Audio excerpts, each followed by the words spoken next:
Hello, my fellow comic book collectors. It's Alan, the Comic Collector Geek, and this is the viewers' questions answered video that I do every Wednesday, where I answer your questions every week. Whatever questions you asked me the previous week, I answer this week. But first, I'd like to quickly address something that happened on Monday. I actually did a very goofy video. I made a mistake. I made a pretty major mistake, actually. I was looking through when I do my hottest Silver Age books of the week. I look through all the Heritage auction listings, and so I see a thumbnail and I see like the price. So I was just clicking through, grabbing the ones that I thought, oh, these are pretty cool sales, and I like to look at some of the bigger keys like Amazing Fantasy 15, X-Men 1, whatever. And one of the books I grabbed was Amazing Spider-Man #1. Saw the price, looked a little low. I thought it was a little bit on the low side. But I didn't realize when I grabbed it, it was the Golden Record reprint. Now, the interesting thing is, I wasn't the only one that made that mistake. The person who bought that Golden Record reprint actually made the same mistake. They bid it up about 10 times what it normally goes for. So it's sold in a 6.0 for $11,000. Now, typically, for a Golden Record reprint, it goes for about $1,100. So it was about 10 times what the normal price is for a Golden Record reprint in that grade. So just a massive sale. But when I reviewed it, I was like reviewing it as if it was ASM1, and I was like, oh, it's a little bit down from previous sales. But it wasn't. It was not an ASM1. It was the Golden Record reprint. So if you're not familiar, these Golden Record reprints, they're very obvious. Like that's the embarrassing part for me. They're very obvious to distinguish between the Golden Record reprint and the original. The Golden Record reprint, it doesn't have the 12-cent like price symbol on it, and it actually will say on the like Heritage auction listing in multiple places, Golden Record reprint. So it should have been really obvious to me, but somehow I goofed. I don't know what I was doing. I think you do too many things and you make mistakes. So sometimes people make mistakes. I just wanted to address that. So yeah, I always like to correct my mistakes, whatever I do. So just so you know. But the first question, actual question, that was asked of me was from K. Munin. And he asked, are there any X-Men comics you would recommend? Well, I'm going to show you a bunch, and I'm going to tell you why. Now, there's a few that actually are modern ones that are kind of hot right now that people are going after, like Astonishing X-Men #4, which is the first armor. That one is kind of a little bit hot because it was kind of hinted at in the Marvels movie, but I don't like those books. I don't like those ones that are hot right now. And I'm going to give you an example of another hot book. This one. This is X-Men 130, and it's the first appearance of the Dazzler. I love this book, actually. To tell you the truth, I do love this book, but I wouldn't recommend it right now. I would recommend it later, once the Deadpool movie comes out, and wait 6 months. Then wait 6 months, because there's so much hype around this book right now because of the potential Taylor Swift portrayal of the Dazzler in the next Deadpool movie, that people are kind of overpricing this book right now. So this book has gone up a lot, and it'll probably fall a lot after the movie's over. So stay tuned with this one, but it's a great book. But I am going to recommend some other ones. These are the ones I'm going to recommend, and you'll probably wonder, why would you recommend these ones? There's no spec related to them, there's no hype related to them, and that's why I'm recommending them. So this is X-Men #3. It's an early X-Men. It's first appearance of the Blob, and the reason I'm recommending it is it has kind of dipped almost below where it was before the COVID spike. So that's why I'm recommending it. These books have, gone up to huge numbers, and they've recovered, not recovered, they returned back to what their normal pricing is. And I think when you have that opportunity to get things back at a reasonable price, good time to buy. And this one, and all the X-Men that I'm going to show, are good ones because they are sub 10 books or sub 20 X-Men books. So early X-Men, early appearances, early major appearances, and ones that are kind of blue chip X-Men keys. The next one I'm going to show is X-Men number 4. And this has a bunch of things going for it. It has Scarlet Witch and Quicksilver, 2 major characters. And I actually believe that they are going, like, they hinted at the X-Men in the Marvels. They showed the Beast, and definitely things are going to come back to X-Men. They're going to bring back the X-Men into the Marvel Universe. And when they do that, these X-Men books are going to go up again. So now is the time to buy. They've dropped a lot, and this is a good time to buy. So this is a bunch of pretty major characters in this. Also, it's Toad's first appearance, and it's the first appearance of the evil Legion of Evil, or the Brotherhood of Evil Mutants. Okay, so we got those ones. Now this one, next one, I'm sort of semi-on, just so you know. This is X-Men 222. And the reason I'm sort of so-so on this one is the hype might be already happening for this book. It had dropped a lot anyway, so it's still a good time to buy in terms of the price. But there is a bit of hype. Mr. Sinister, this is where he made his first appearance. And they've already attached an actor to play Mr. Sinister. So this one might be, you might have missed the boat on this one a little bit, but it's worth trying. So X-Men 221. First appearance of Mr. Sinister. Then we go back a little bit. Go back to X-Men 28. And this is the first appearance of the Banshee. So another early X-Men this book has dropped a lot, and it's a good time to buy it. You can get it for basically 2019 prices. And that's a good time to buy, in my opinion. A Banshee is another character that they, is kind of a major character within the X-Men franchise, and I think he'll be brought back. We're going to have the animated series. We're going to have X-Men in the movies, probably not for a couple of years, but it's going to happen. So X-Men 28. And another character that I actually think we're going to see sooner than some of these other ones is this one, the Juggernaut. So this is X-Men 12, first appearance of the Juggernaut, and it's just a pretty major book. It's a character that's well loved for the X-Men collectors, and I think it's still at a really great price. Always loved this book. I thought it was a good one. So yeah, X-Men 12, first appearance of Juggernaut, another good pickup. And this one actually has always been undervalued but a major key.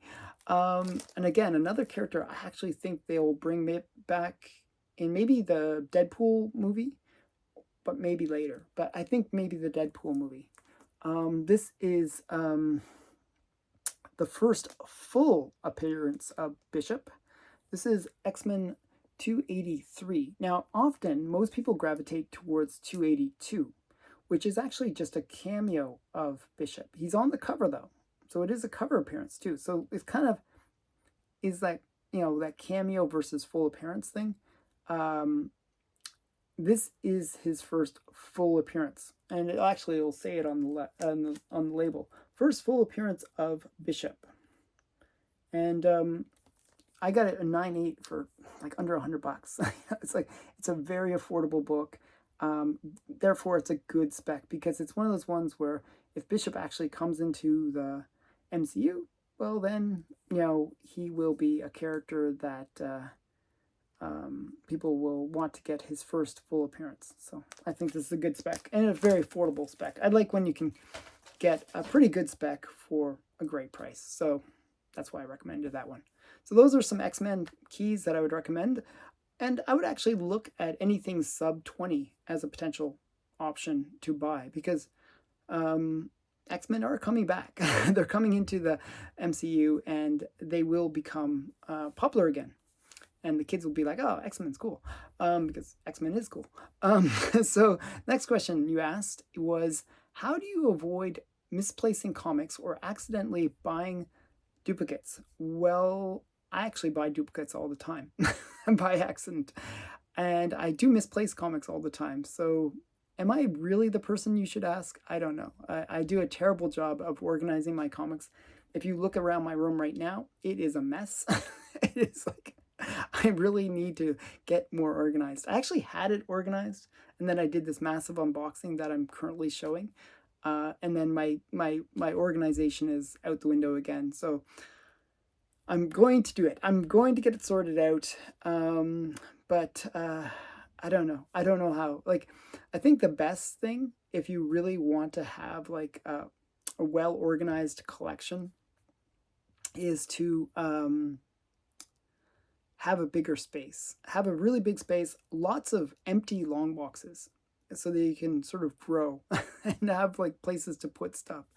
That's one of my biggest problems. I have a tendency of running out of space, and then I mix things together because I'm like, okay, I'll just put it here because I have nowhere else to put it. And that's not a good way to be. One of the best forms of organization is creating space, creating places to put things so that they're related to each other. I have things that are just totally not connected, like Marvel and DC and Batman and Spider-Man all mixed together, and it just doesn't make any sense. That is something I got to work on.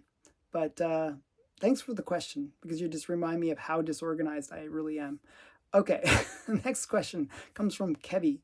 I have a raw copy of Tech 184, which I thought was the first appearance of Firefly.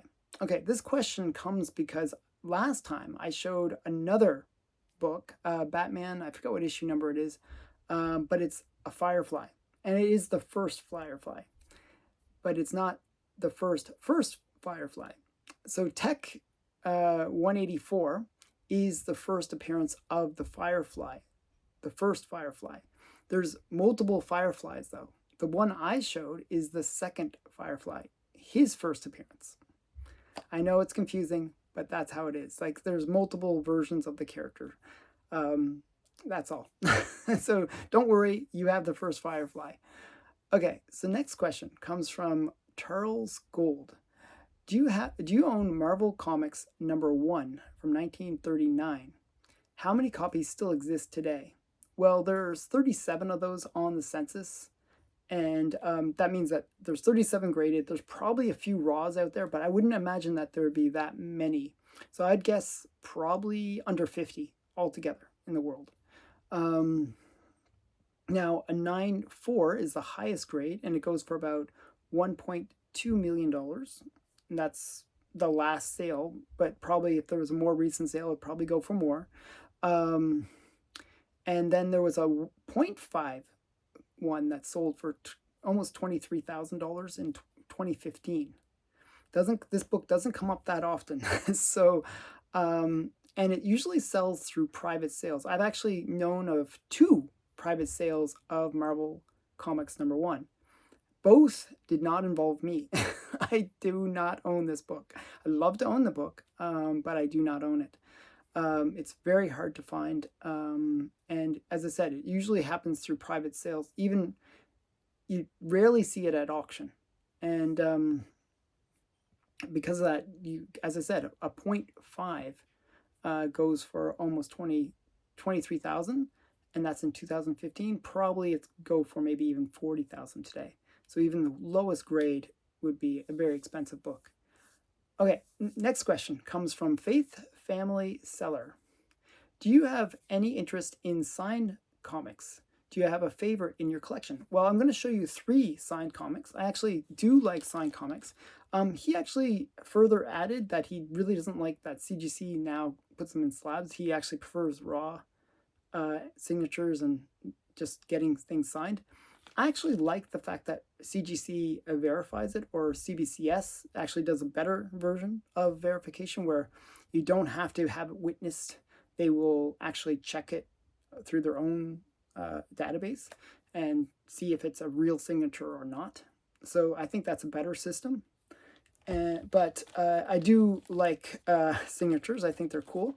I used to not like having books signed on the cover, but I'm changing my opinion on that over time. I've really kind of come around where I feel if it's well placed, you know, I don't mind that signature so much. So I'm going to show you 3 slabs that I have that are all graded with the yellow labels.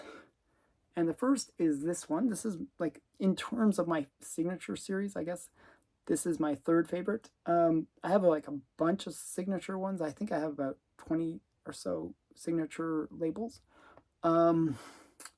So yeah, so this is ElfQuest, and it's signed by both creators. Signed by Richard Pinney and Wendy Pinney. So just a cool book. I like Dungeons and Dragons, and ElfQuest is kind of like the book for Dungeons and Dragons, kind of. And this is the first appearance of ElfQuest, and it's signed by the creators, which makes it extra cool. Okay, next one is another series that I really, really liked, The Crow. I actually have the complete first series of this, but this one is signed by, I always mess up his name. I always want to say, yeah, it's James. Okay, I was going to say John or James. It's James. James Obar. So yeah, so this is signed by him. You can see his name at the top. And that's what I'm talking about. Really great signature placement. I like that. It doesn't interfere. Like, I hate when they draw it right across the picture. It's like, man, it's so annoying. But I like when it's good signature placement. So this is The Crow number 3, signed by James Obar. And then we got a Golden Age signature. And this is my favorite signed comic in my whole entire collection. It's a very cool one. It's Sun Girl number 1, and it's signed by Ken Balt, who is the creator. So very cool to have a Golden Age signed copy, and it's the first appearance. You know, it's just really rare to get these things. I think there's only 1 or 2 of these signed. You know, it's like, it's, you know, it is a cool book to have. So this is from 1948. So, and I really like the cover as well. So, and again, it's good placement. So it doesn't interfere with, like, if he signed it over here or across her face, I would have been really annoyed. He signed it right in here. I wasn't the one that got it signed. Like, somebody else got it signed. I bought it signed. But I still think it's cool that he did good placement on it. So, Sun Girl number 1, my favorite signed comic in my collection. Okay, so next question. Dahu wrote, do you have any Silver Age issues of the Atom?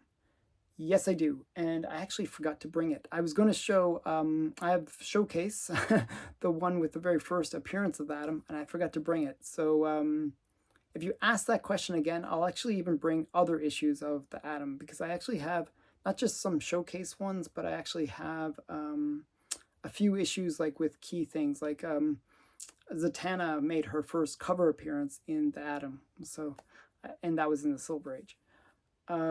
The next question, sorry for that. The next question comes from Latour. Do you have a favorite Golden Age Amazon? Okay. And what he means is like these Jungle Girls. Well, I'm actually going to show you a bunch of Jungle Girls, and the very last one will be my favorite of the Jungle Girls. And the funny thing is there's a lot of Jungle Girls. There's a lot of different ones. So we're going to start out with Jungle Action number 1. And this is the first appearance of Leopard Girl. That's her right there. And, you know, she's just a jungle girl with the leopard suit. And she was used in, this is Atlas, which is Marvel. And then another good girl, or jungle girl, is Lorna, the Jungle Girl. Thus, Jungle Girl. This is issue number 11. I just thought it was a good way to see what she looked like. I don't really find her costume that flattering, but she is a cool Jungle Girl. So yeah, that's Lorna. And then another Jungle Girl is Jungle Lil, and this is her. I think she's kind of cool. These were done by, I believe this is Fox. Yeah, so these are kind of fun. And then we have another Jungle Girl, White Princess, the White Princess of the Jungle. So that's her. She wasn't a very long-lasting character. Either was Jungle Lil either. And then we have Zagra, the Jungle Princess. She's kind of cool. Another Fox one. Fox went all out in their Jungle Girls. And then we have one that I actually really enjoy. I really like this character. This one is Nyoka. And that's her right there. And that's her here. This is only bondage cover, but which is fun. This is actually her first appearance. The series in issue number 2 actually gets renamed for her, which is Nyoka. But they actually did. She originally appeared in serials, and I actually binged watched the whole entire Nyoka serial set, and it's like 7 hours or something crazy. It was interesting. I really enjoyed it. And that's what she looked like, the actress who played her. And then they later adapted the comics based on the popularity of the serials. And she was a very popular character, in the 40s. So just a really great one. What can I say? This Nyoka series ran quite long. Actually, it ran for a bunch of issues in the United States, and then they actually continued it beyond that in the UK. So, very interesting character. Another character that I really like, and this is more because of the art than because the character's that awesome or anything. This is Judy of the Jungle, and this is an Alex Schomburg cover. I just really like the way she's portrayed. She always wears these very skimpy outfits, and I just like the way Alex Schomburg did her in her airbrush form. So this is airbrush cover by Alex Schomburg. So Judy of the Jungle. And then we have another Alex Schomburg one that I really like. A little bit more skimpy. So they get rated by their skimpiness. This is Princess Pantha, another cool Jungle Girl. And this is Thrilling Comics number 64. And just another really great Jungle Girl. She's kind of doing the snake bondage thing. So this is just another cool one, Princess Pantha. And number 2, if we're ranking these, is Sheena. This is the first one I actually knew of all these. I didn't really know any of the others until I started collecting Golden Age. But Sheena is such a great character. It's the one I remember as a kid. This is actually my number 2 favorite character. I really do like Sheena. And I've read a lot of her Golden Age stories. That was actually a Maurice Whitman cover. And then we have my favorite. And this is Rula of the Jungle. Rula, the Jungle Goddess, actually. So yeah, she's by far the best. I just really like her. I have a lot of her. Either she's in Rula, she's in Zoot comics, and she also appeared in JoJo comics. I just really enjoyed her as a character. She also appeared in All Top. This is a fun character drawn by some really amazing artists like Jack Kamen and Matt Baker. So I really like Rula. So those are my Jungle Girls, and Rula is my favorite. So I hope you enjoyed that. Next question comes from J. Ogilvy. Jay Ogilvy. Sorry. I just wrote it weird. Jay Ogilvy. Fellow Canadian, I've heard that you've said that you sent that. Sorry, fellow Canadian, I have heard that you say that you get your US comics shipped to a storage unit. Can you expand on that? Okay, so what I do, if like a lot of the time in Canada, and probably people outside of the United States have the same experience, where if you buy something in the United States from a US vendor, often they do not want to ship it out of the United States. Because it's you have to go through customs, you have to pay fairly high shipping costs. Actually, even to Canada, it can be very expensive to ship to Canada. So a lot of American shippers or sellers on eBay do not sell to Canadian buyers, which is really annoying. I've missed out on so many great books because vendors would not sell to Canadians. So what I did was I found actually it was my friend Mark Olroyd who told me about a system he used because he lives in the UK, where it's a company called Stackery. And I'll actually link to it, my affiliate link, in the description, so you can go there and check it out. But basically what they do is they allow you to have a US mailing address. And so you send all your orders from the US and basically to their Stackery storage facility. So they just store all the books for you for 45 days for free. And then when you're ready to ship them to wherever you live, they will, consolidate them into one box and then ship it out to you. Sometimes it's more than one box, like my last unboxing, which is like 4 boxes. But that's what they do. They will ship it out to you wherever you live outside of the United States. So a couple things that you gain from this, and these are big things. One, you get to declare what the value is. So you can say $1 or, but you have to be, realistic about the pricing. Often when you buy things on eBay, they'll actually include the shipping as part of the cost of the book. And then you're paying actually HST or GST on the cost of shipping, which is totally unfair. So at least getting that removed and you're just paying the cost of the books when you declare the value is a huge savings. And then the other thing is a lot of US vendors will ship in the United States for free. So what you can do is get free shipping to your Stackery, and then you can consolidate it, and then you're just paying one shipping to Canada rather than a whole bunch of little shippings costs.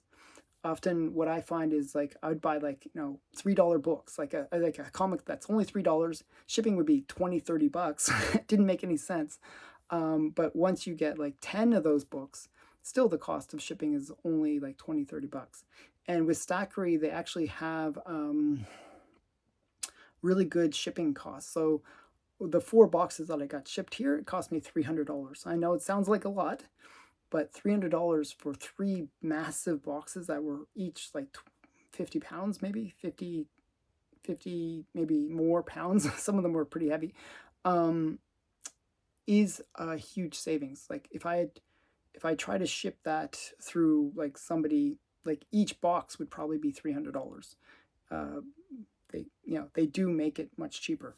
So something to look into if you want to buy US from US vendors. Next question. I like what I buy, bro. This is his name. I like what I buy. Good name. Do you collect Dave Stevens comic book art covers? Yes, I do. And I actually brought a few. I actually showed my Dave Stevens collection in a previous Q&A video, so look for that in the previous videos. But I'm going to show a few Dave Stevens covers just because, hey, I should show some. And these are some of my favorite ones. More Jungle Girls. We got Jungle Comics. And this is a more recent version of Jungle Comics. Originally it was from the Golden Age. But this is Jungle Comics #1, Dave Stevens cover. Then we have another one that these are all like Fiction House reprints. Not reprints, but redoing. Homage covers, I should say. This is Planet Comics #1, which is homaging actually Planet Comics 56, I believe, from the Golden Age, but it's a Dave Stevens cover, and it's quite nice. I like the way he draws his women, very sexy. And then we get Alien Worlds. You can see his name down there.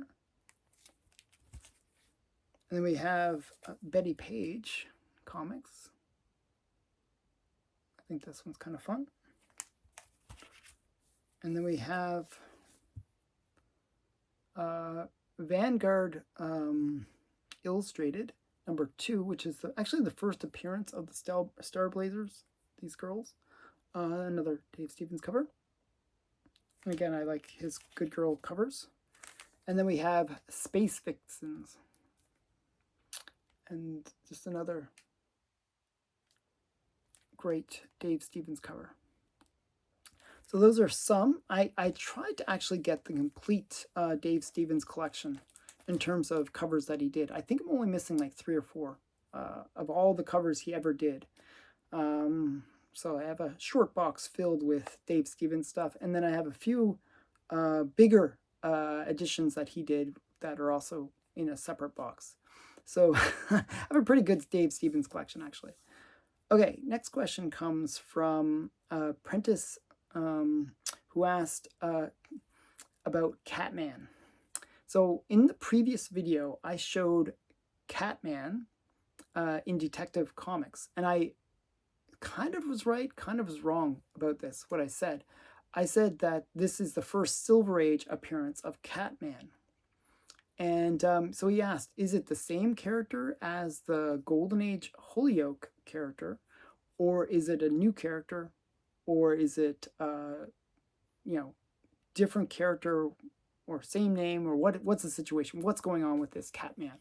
So at first, I thought it was that DC had just brought back the character from the Golden Age, which might be the case. I'm not 100% sure about this, actually. But I did research it, which sounds crazy that I still don't know the definite answer. The thing is, Catman, who was originally a Holyoke character, he was created, by a company that was no longer functioning. The Holyoke was gone, and it became a public domain character. They never renewed the character's licensing. So what happened is that character is now, anyone could use him. Like I think Dynamite is using Catman right now. So anyone can use him, and other companies are using him. Now, if you look at the DC version of Catman and the one that I showed, it is almost identical. he looks like the same guy. So that's why the confusion. However, there are a few differences, and I'll explain why there's these differences. So the Holyoke version of Catman, his original his non-alias or his non-superhero name is David Merriweather, and the DC version is Tom Blake. Now, there's a reason why they do that. If you change the name or change elements of the character, then you can actually get copyright on that character, and because it's your new version of that character. So basically, by changing certain elements, DC can actually have copyright over that character. Now, that doesn't mean that people can't have other versions of Catman or republish versions that are similar to the Golden Age versions, David Merriweather versions, but it just means that they can't use the DC likeness or the way that DC modified the character.